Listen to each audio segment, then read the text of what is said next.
বিগত 2 বছরেরও বেশি সময় ধরে ছোট পর্দার দর্শকদের কাছে তিনি লাবণ্য সেনগুপ্ত নামে পরিচিত ছিলেন অভিনেত্রী রূপাঞ্জনা মিত্র। স্টার জলসার অনুরাগের ছোঁয়াতে সূর্যের মা লাবণ্য সেনগুপ্তের চরিত্রে অভিনয় করে শুরুর দিন থেকে দর্শক মনে জায়গা করে নিয়েছেন তিনি। যদিও গল্পের নতুন মোড়ে নিজে থেকেই চরিত্রটিকে বিদায় জানিয়েছেন রূপাঞ্জনা।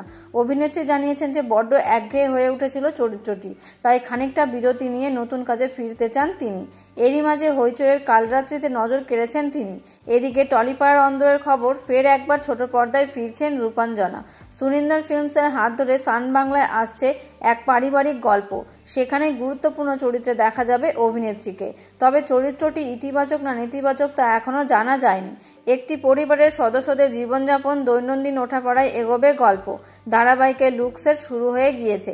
মুখ্য চরিত্রে দেখা যেতে পারে সৈয়দ আরেফিন এবং অনুষ্কা গোস্বামীকে। যদিও এখনও মূল চরিত্রদের নিয়ে চূড়ান্ত ঘোষণা করা হয়নি চ্যানেলের পক্ষ থেকে। গল্পের নামও এই মুহূর্তে ঠিক হয়নি। 2025-এর শুরুতেই আসছে এই নতুন ধারাবাহিক।